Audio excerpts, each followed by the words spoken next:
Hello everyone, welcome to Apna Gano channel and DFC's exam preparation course. So today we will see again your economics, okay, part 11 is today, and I hope that till now whatever we discuss you already revising the things and you are continuously in contact with that, okay.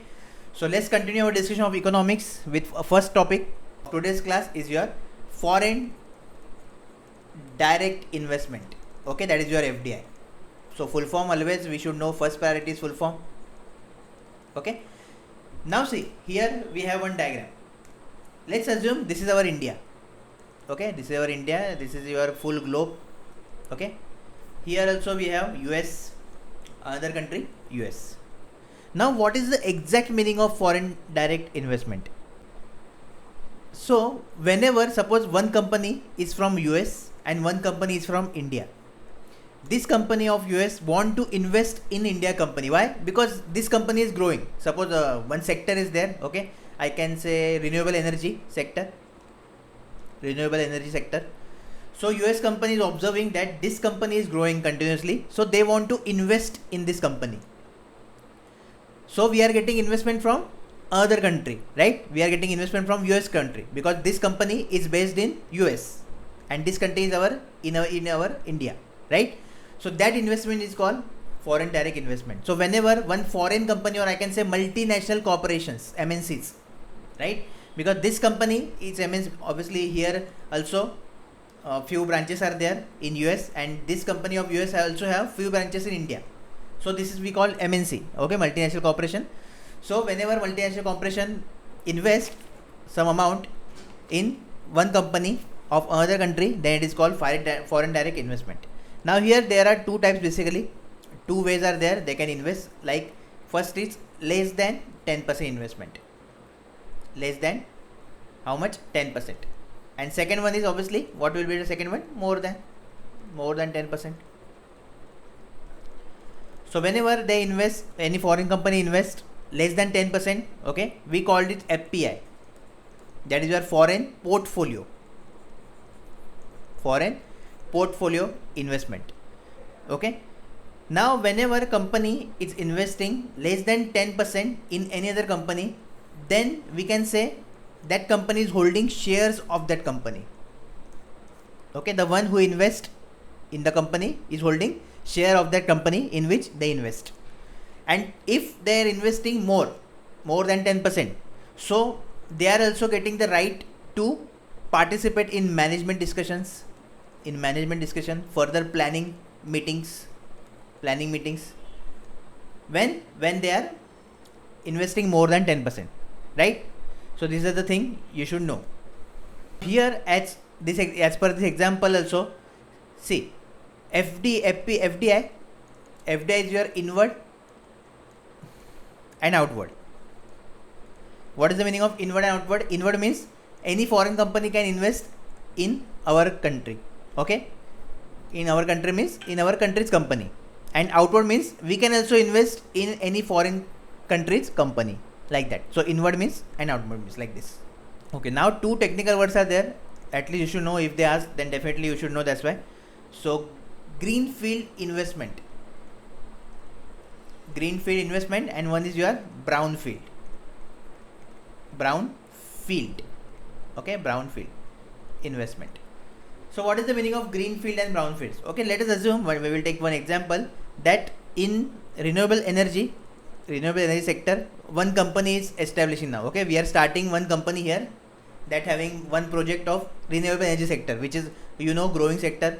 Okay, or you can say take the example of electric vehicles, you can take this also, or air taxi is also there, this is also happening in our US air taxi project. Okay, so one company is there which is starting in either of the three sectors. So now another country's company, they will do, they will think that yes, this sector is growing, right? This sector is growing, and after 5 years, or I can say within 3 to 4 years span, this sector will be the growth of this sector will be more high, and same as that of company will be also grow very fast because of these sectors. So we can invest the initial amount here. Okay, initially means in the start of the company we can invest. So this investment is called greenfield. Means in short, whenever the new project is there, new project or new company you can say, okay, new project or company is there and investment is happening in here in this company, then this is called greenfield. So what will be the meaning of brownfield, right? What will be the meaning of brownfield? So brownfield is nothing but what already established company is there in any sector. Okay, say example of renewable energy again, one company is there already established and one foreign company is investing in that company which is already established company. Okay, so this is called brownfield investment. So this concept very important. Or you can say acquisition also. Okay, we heard na, acquisition means one company is taking another company, one company is buying another company. Like you can say PharmEasy by MadeLife, right? Now MadeLife is your part of PharmEasy. Okay, like this. Okay, second topic is your poverty. So when we say what is the exact definition of poverty, you know, basic needs. We have basic needs, that is your clothes, shelter and food, right? These are the three of our basic needs. So whenever there is a depreciation, what word I use? Depreciation. Okay, or these things are available in less quantity, in short, or depreciation, then we can say poverty will be there. Okay, now along with this basic need, actually these are the basic needs, but other important needs are also there, okay, in today's world, like education also there, your health is also there, then you can say employment, which is very important, because if the person is employed, then definitely poverty will be reduced, right? So these are the also important things which we can consider for poverty calculation. Okay, and whenever depreciation of this also, then poverty will be there. Okay, now what was the reason, or what will be the reason of poverty, why poverty is increasing basically? Okay, so two major reasons I will say you. First is definitely uncontrolled population, right? Population grows with uncontrolled, this thing we having now in India. And second is colonial destruction of economy. Okay, so first I hope that you already know. Second is colonial destruction means what? See, like the British rulers, okay, and what they did basically, they use the resources of India. Okay, in India, whatever the resources we have in terms of, I can say your resources like that. Okay, so they use and they take the money, they earn money from it, and then they take money themselves, right? So we don't have any money left after independence, so that's why the poverty rate at that time was very high because of these things. So this is called colonial destruction of economy. Okay, now this data of poverty is measured by NSSO. What is the full form of NSSO? That is your National Sample Survey Organization. Okay, you can write in your notes that National Survey Sample Organization take the data, capture the data, and based on that Niti Aayog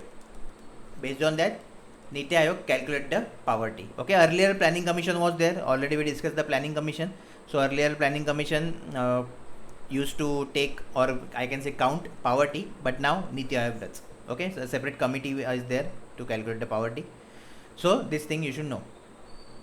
Now a little bit history points are there, basically you should know. So first in history, what we do after independence in 1971, okay, we want some model that how to calculate this poverty, right? We should know that if we want to resolve something, then we should know that what is the rate of that, or we can say what is the count exactly, right? Then only we can take the action, appropriate actions we can take on that. So in 1971, one committee under Planning Commission was Rath-Dandekar Committee. Okay, so what they suggest, let's calculate poverty based on calorie consumption. Okay, for all, calorie consumption. So you should know, at least they can ask you what Rath-Dandekar committee suggests for poverty calculation, calorie consumption, expenditure consumption, okay, like this. So they can ask you the question. And here this thing is also mentioned by Dadabhai Naoroji in his book which is very important for you to understand and to remember, that poverty and the un-British rule. The un-British rule in India. Okay, the poverty and un-British rule in India. So this is the book of Dadabhai Naoroji. Just remember this compulsory also. Okay, so now this is considered the first systematic plan for poverty calculation. Okay, but now what happened? This is the time of 1971. But in 1979, one committee was there, that is Alag committee. Okay, Alag committee. So what they suggest that, okay, calorie consumption is okay, but let's divide this. Means there are two major regions, I can say. So rural region and urban region. Okay, so each region have different advantage, disadvantage, okay, challenges. So let's divide as per rural and as per urban calorie consumption. So for example, they said for rural area the calorie consumption is 2400 kilocalorie. Okay, this is for per person I am telling, and that is also per day. Okay, obviously we require daily food na. So 2400 kilocalorie for rural, and for urban it is 2100 kilocalorie per person per day. Very important. Already lots of time this question asked in your competitive exams, that according to Alag committee, what was the limit decided for rural area. So this is 2400. Okay, and if some person is not satisfying this, then we can say that person is below poverty line. So one poverty line is there. Okay, like if that person is taking only 2100, so I can say that person is below poverty line. And if someone is there who are taking 2500, then I can say above poverty line. Okay, so BPL means below poverty line. So whenever this condition is not satisfied, definitely we can say that person is under BPL. So this is for your Alag committee. Now in 2009, Tendulkar committee was there. Tendulkar committee. Okay, what they suggest, let's cancel this calorie consumption based poverty calculation, and now we can make expenditure based, per day expenditure of person. Okay, so what they set for rural area, they set 27 rupees per day, and for urban area they set 33 rupees per day. Okay, I am talking about expenditure. If someone is not able to expend, okay, this much, then definitely they are below poverty line. So line is drawn on 27 and 33. Okay, like this. So these are the things as a history point of view also you should know, because in GK they can ask you. Okay, in GK they can ask you. So this is all about your poverty. Okay, now the unemployment. So you know already what is the meaning of unemployment, but I can say as a economics point of view, what is the meaning of unemployment? If a person is capable to contribute to economy. Okay, just understood this. If a person is capable to contribute to economy, but he or she can't contribute because of circumstances, because of there is no jobs, there are no opportunities, like, so that is called unemployment. Means that person is able to contribute to economy, that person is well qualified, okay, he has the knowledge, but definitely there are no opportunity, so no jobs. So this is called your unemployment. Typically what people come under this definition, 15 to 64 years. Okay, 15 to 64 years. So perfect example of unemployment, that the person is sitting in tie, proper shirt, dress, okay, and he is holding board, that looking for job. So this is the unemployment, the harsh reality of today's world. Current also unemployment rate is 17.4%, which is very much high. Okay, so that's why this exam DFCCIL is very much important for you. Just try to be from this part to this part, that is your selection of DFCCIL. Okay, so understand the seriousness of this exam. You anyhow you need to come out of this 17.4% rate, right? This is our target. So now what question they can ask you? So basically there are types of unemployment. So let's discuss about types. So first type is your cyclic unemployment. Okay, cyclic unemployment. So in cyclic unemployment, what happened basically, see. So whenever in economy there is no demand, now already we discussed this. Okay, when there is, what is the case of no demand and everything we discussed. how money supply impact this, right? Already we discussed in second or third class, I guess. So whenever there is no demand in economy, then definitely what happen? If there is no demand, then less production of goods and services, less productions, right? And obviously if businesses did less production, then definitely they need to cut down their employment cost, so they will fire the peoples, means unemployment will increase.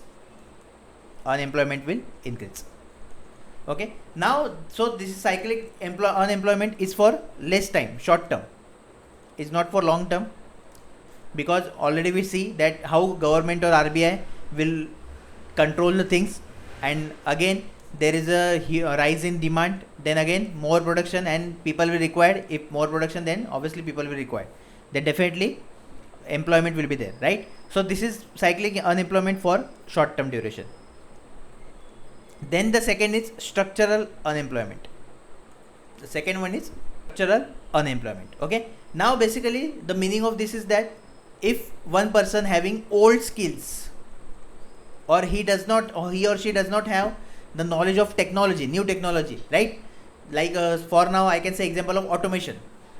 So if that person does not know automation, then definitely he will not get job, because now new skills we required, right? New skills are required. So this is very important, and these are the skills you should have for such type of jobs. Then the third one is seasonal unemployment. Now seasonal means what? You know that some businesses work in some seasons, or in other seasons the businesses can't work, right? The businesses can't work. So similarly, suppose for in summer one business is there. In summer lots of products he are making, summer products he is making, so that business is making, okay? So he will produce more employment, but now that product will not help in winter and monsoon. So what he will do, business owner, he will fire the people, again unemployment will rise. In summer again he want the people, then again he hire, okay? So this hire and fire process will continue again, always remember this. So this is your seasonal. The fourth one is your frictional. What is the meaning of frictional? Basically one person is already working in one company, okay? Now he resigned, so he suppose 1 to 2 months gone, he did not get any job, he or she did not get any job, okay? So that period is known as frictional unemployment.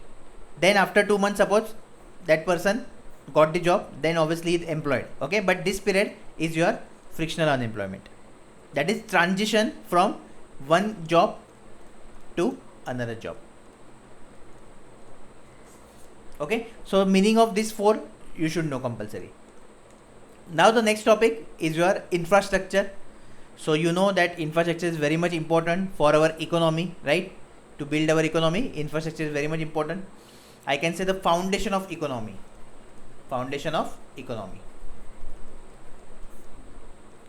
Like your railways, airports are there, okay? Bridge are there, roads are there. These are very important.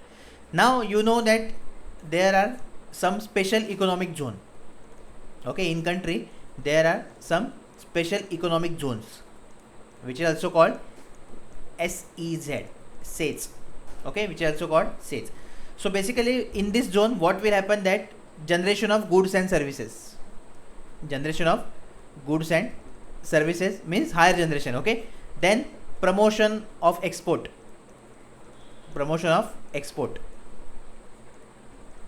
Then the third one is to promote, okay, the investment from outside, means FDI, okay? Investment, promotion of investment, that is you can say FDI also, okay? And then your domestic and foreign sources, and ultimately employment creation.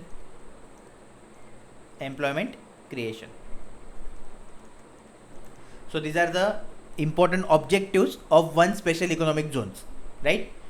Then there is also defense corridors are also there. Defense corridor, whatever the defense equipments we are manufacturing, okay, in India or outside India we are importing, then that we will give to our army, Indian army, okay? And the path or route through which we are giving that, which is called defense corridor. Defense corridor. Also, you know that in major cities or in big cities, IT park is also there. Only IT companies are there in one big building. Okay, all the IT companies are there. Maximum IT companies are there. So this is also what, one kind of infrastructure. Okay, so this is very important because multiple IT companies will give multiple jobs, right? Then multiple services that IT company can do. Like in Mumbai also we have and in many locations, that is Andheri, like Mumbai Central, like that. Okay, so this is very important. So infrastructure is also very much important for economic growth. So these are the 4 points, okay, of today's class. I hope that you learn anything and you also note down each and everything. So tomorrow again we will meet. Till then, just properly revise the things and keep preparing hard for DFCSR exam 2021. All the best.